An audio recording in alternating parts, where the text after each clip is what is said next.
കോടിക്കണക്കിന് രൂപയുടെ ഇൻവെസ്റ്റ്മെൻറ്റാണ് American കമ്പനീസായ KKR, black പോലുള്ള മൾട്ടിനാഷണൽ കമ്പനീസ് നമ്മുടെ ഈ കൊച്ചു കേരളത്തിൽ ഇൻവെസ്റ്റ് ചെയ്തിട്ടുള്ളത്.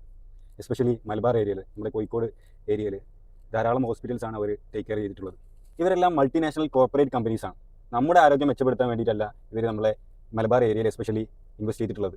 ഇവരെല്ലാം ഇൻവെസ്റ്റ്മെൻറ്റ് കമ്പനീസാണ്. സോ പ്രോഫിറ്റ് മേക്കിംഗ് ആണ് ഇവരുടെ മെയിൻ അജണ്ട എന്ന് പറഞ്ഞിട്ടുള്ളത്. എന്തുകൊണ്ട് ഇവർ മലബാർ ഏരിയ ചൂസ് ചെയ്തു എന്നതാണ് നമ്മളിന്ന് എക്സ്പ്ലെയിൻ ചെയ്യുന്നത്. വർദ്ധിച്ചുകൊണ്ടിരിക്കുന്ന ലൈഫ് സ്റ്റൈൽ ഡിസീസസ്, അതേപോലെ ഇൻക്രീസ്ഡ് ക്യാൻസർ പോസിബിലിറ്റീസ്, അതാണ് ഇവർ മെയിനായിട്ട് മലബാർ ഏരിയ ടാർഗറ്റ് ചെയ്യാനുള്ള കാരണം.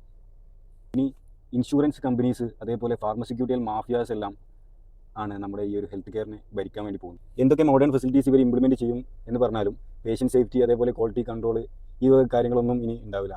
ഒരു പേഷ്യൻറ്റ് അഡ്മിറ്റ് ആയാൽ മാക്സിമം പിഞ്ഞൂറ്റിയിട്ട് തന്നെ അവർ ബില്ലടിക്കും. മാക്സിമം ഇവർ സർജറിനെ ബൂസ്റ്റ് ചെയ്യും. ഞാനിപ്പോൾ ഇവിടെ അഡ്രസ്സ് ചെയ്യുന്നത് നമ്മളൊരു മിഡിൽ ക്ലാസ്, അതേപോലെ സാധാരണക്കാർ ഫേസ് ചെയ്യാൻ പോകുന്ന ഇഷ്യൂസിനെ കുറിച്ചാണ്. അപ്പർ മിഡിൽ ക്ലാസ്സിന് ഈ സംഭവ പ്രശ്നങ്ങളൊന്നും പ്രശ്നമില്ല.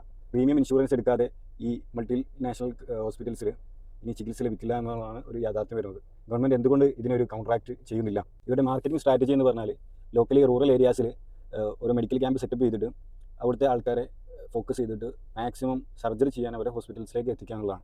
ഇത് ലോക്കലിയുള്ള ചെറുകിട ക്ലിനിക്കുകളെയും, അതേപോലെ തന്നെ ലോക്കലി ഒരു സേവന സന്നദ്ധതയുള്ള ചെറിയ ചെറിയ ക്ലിനിക്കുകളെ ഇത് നല്ല രീതിയിൽ തന്നെ ബാധിക്കും. സോ ഈ അമേരിക്കൻ കമ്പനീസിനെ നമുക്ക് എങ്ങനെ, ഒരു സാധാരണക്കാരനെ എങ്ങനെ പ്രതിരോധിക്കാം, എങ്ങനെ ഈ ലൈഫ് സ്റ്റൈൽ ഡിസീസസ് എല്ലാം നമുക്ക് കോൺട്രാക്ട് ചെയ്യാം, സർജറി ഇല്ലാതെ എന്തൊക്കെ കാര്യങ്ങൾ നമുക്ക് ചെയ്യാൻ വേണ്ടി പറ്റും, നമ്മുടെ ഹെൽത്ത് നമുക്ക് എങ്ങനെ ഈ സ്റ്റാർട്ടിംഗ് സ്റ്റേജിൽ തന്നെ അപ്ലിഫ്റ്റ് ചെയ്യാൻ പറ്റും എന്നതാണ് നമ്മൾ അടുത്ത വീഡിയോയിൽ ചെയ്യാൻ പോകുന്നത്. So stay tune for the following updates.